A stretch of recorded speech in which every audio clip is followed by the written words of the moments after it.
Bismillahirrahmanirrahim. Dengan nama Allah yang Maha Pemurah lagi Maha Pengasih.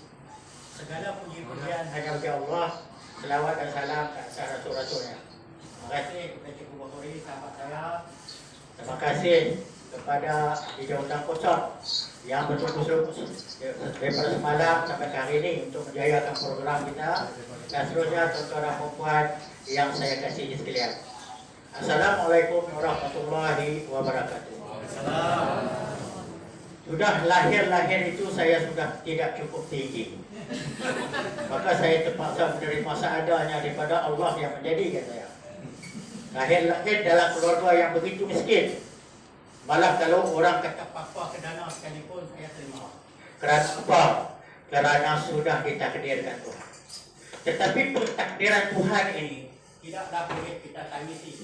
Kita tidak boleh menangis. Apa sahaja yang siapa sahaja yang Tuhan jadikan kita, maka itulah.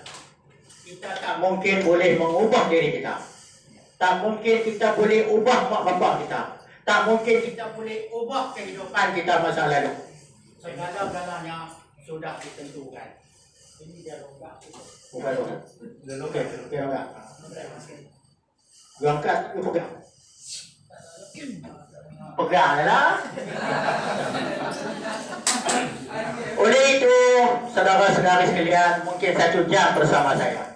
Kita mesti belajar bagaimana untuk kita hidup. Kerana hidup ini bukan saja-saja. Tuhan tidak menjadikan kita itu hidup sebagai saja-saja. Banyaknya ujian.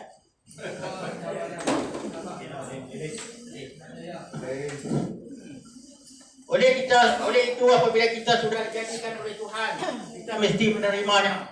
Tetapi walau bagaimanapun, laqad khalaqnal insana fi ahsani taqwim.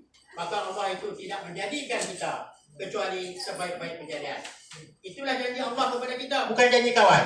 Janji Allah kepada kita dalam surah At-Tin ayat 1 sampai ayat 3. Wat-tini waz-zaituni wa turi sin. Nafi hadzal baladil amin. Laqad khalaqnal insana fi ahsani taqwim. Tidak aku jadikan insan itu kecuali sebaik-baik kejadian. Sehingga kan anak murid kepada Imam Al-Ghazali bertanya kepada gurunya, "Wahai guruku, di antara sebuah matahari dengan diriku, siapakah yang lebih baik?" Kerana wasyamsi wa duhaha, demi matahari yang memancarkan sinarnya dan demi bulan yang mengelilingi matahari. Keluarnya dia menjadi siang dan perginya dia menjadi malam. Maka kata Imam Al-Ghazali kepada muridnya, "Wahai muridku, walaupun dia hanya sebiji lampu yang menerangi alam, tetapi pastinya percayalah bahawa kamu lebih baik daripada matahari itu. Oleh itu jangan menangis. Apa sahaja yang Tuhan berikan kepada kita, biar miskin, biar papa, biar mak kita dulu sebagai orang yang dihina oleh masyarakat kerana kemiskinan, itu bukan bermakna kita mesti mewarisi kemiskinan itu. Bukan bermakna kita mesti mewarisi kepapaan itu. Kita diberi akal fikiran. Kita diberi satu hati yang boleh dimasukkan iman. Dan kita boleh berfikir untuk diri kita sendiri. Maka ayo kita bangun. Maka ayo kita bersama kita berjuang. Jika kita sudah anggap syarikat Aquamed ini sebagai satu perjuangan kita untuk membebaskan diri kita daripada kemiskinan, membebaskan kita daripada sebarang masalah yang kita hadapi dengan COVID ini, maka kita di landasan perjuangan. Orang yang berjuang mestilah ada pengorbanan. Perjuangan apa yang tidak ada pengorbanan? Maka kita mesti berkorban masa kita. Kita mesti berkorban sebahagian kecil wang ringgit kita sebagai modal untuk kita berniaga. Maka kita mesti berkorban masa kita untuk kita tumpukan dalam perniagaan ini. Maka dengan perjuangan itu, dengan pengorbanan itu, segala-galanya akan menjadi sia-sia jika kita tidak sertakan dengan satu niat, yaitu niat mencari keikhlasan dalam syarikat ini. Berjuanglah dengan penuh keikhlasan. Tuhan akan memberi rezeki kepada kita sesuai dengan perjuangan dan keikhlasan kita. Seekor burung yang besok sanggup buka sayap dan terbang pada waktu pagi, pastinya dia kembali dengan tembolok yang kenyang. Tetapi dia hanya sekadar seekor burung. Dia bukanlah khalaqnal insana fi ahsani taqwim. Dia bukan seperti kita yang dijanjikan Tuhan sebagai insan yang cukup hebat. Oleh itu saya lihat daripada bawah tadi sampai ke atas, ramai di antara kita adalah insan-insan yang pernah menjadi leader-leader di syarikat lain. Tetapi satu demi satu kita menempuh kegagalan. Mungkin kita pernah menjadi seseorang yang berjaya di dalam syarikat-syarikat itu. Mungkin tidak bertahan lama. Jangan bimbang jika kita pernah gagal. Kerana dia akan menjadi guru kepada kita supaya besok kita tidak gagal lagi. Ingatlah, saudara-saudara sekalian, apabila kita sudah meletakkan diri kita sebagai seorang pejuang dan kita mestilah sanggup melupakan segala kegagalan, walaupun kegagalan itu dapat menjadi guru kepada kita. Jadi apabila kita sudah berada di sini dan niat kita sudah ikhlas, maka kita mestilah melakukan sesuatu itu dengan penuh pembelajaran yang terbaik. Saya ni tuan-tuan dan puan-puan, kadang-kadang saya fikir, dengan umur sudah menjangkau 60 tahun lebih, 61 dah tahun ini. Jika saya simpan ilmu multi-level marketing ini di dalam diri saya tidak membuat apa-apa lagi, maka saya akan kerugian. Tuan-tuan dan puan-puan juga akan rugi. Kerana seorang legend dalam multi-level mungkin tidak dapat mensedekahkan ilmu perjuangan di dalam syarikat. Sehingga saya berjaya menjadi salah seorang jutawan dalam sebuah syarikat Gano. Gano ini adalah nama kepada sejenis tumbuhan yang dipanggil sebagai cendawan. Apabila Tuan Haji Haikal memasukkan di dalam produk kita ini satu jenis lagi cendawan yang dipanggil sebagai snow fungus ataupun cendawan putih, maka saya hanya berubah tempat. Kalau dulu saya jutawan kulat merah ataupun cendawan merah, hari ini saya hanya esok sedikit dah berubah tempat menjadi, mungkin akan menjadi semula sebagai seorang jutawan lagi sekali dalam syarikat kulat putih. Merah putih. Merah putih adalah lambang kepada bendera negara Malaysia. Saya berpindah dari jalur merah selama 13 tahun. Saya akan berada di jalur putih. Dan saya harap orang-orang yang berada di hadapan saya ini akan bersama-sama saya. Sepanjang mungkin selagi syarikat ini hidup, maka saya akan berjanji untuk sedekahkan ilmu yang ada pada saya untuk membimbing rakan-rakan sekalian. Agar setapak demi setapak kita menuju ke puncak kejayaan.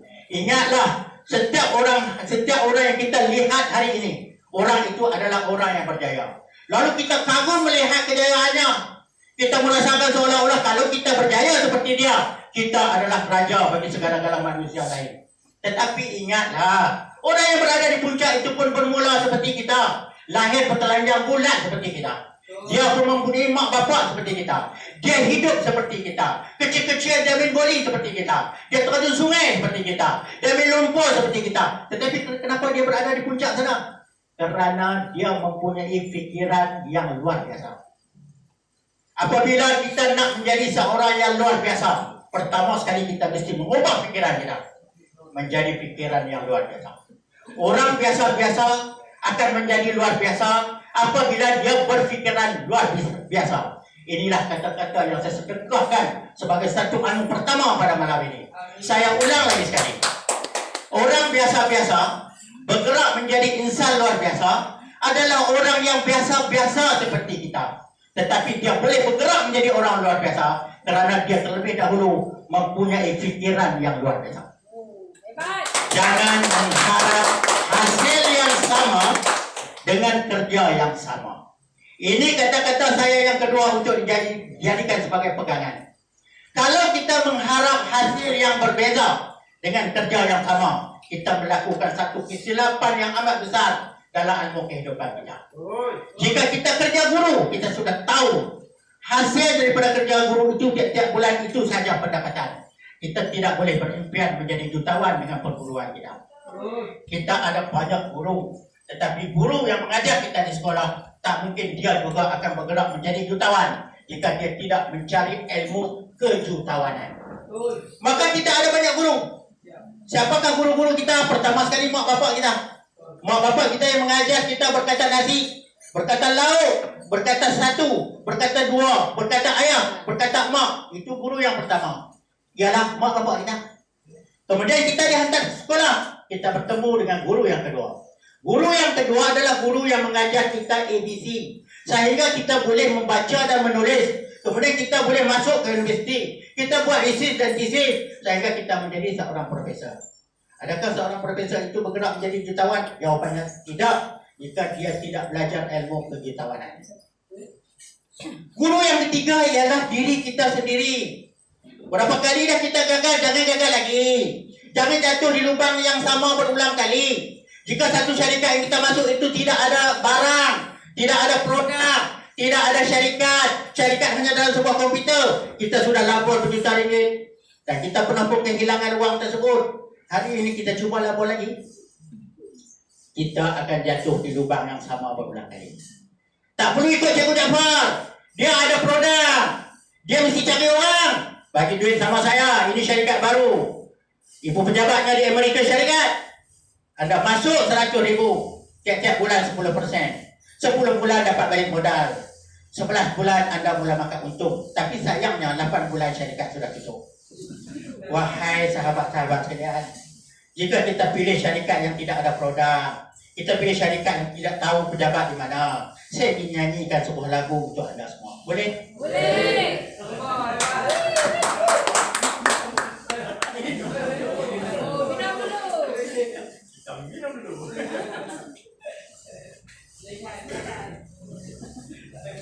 Di manis gula semut binasa, kail berduri bersalut umpan.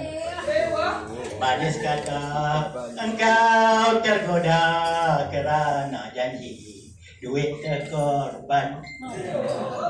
Inilah dia resamnya dunia, orang yang lemah akan dibaham. Ini bukan salah siapa datang ceramah tak faham-faham.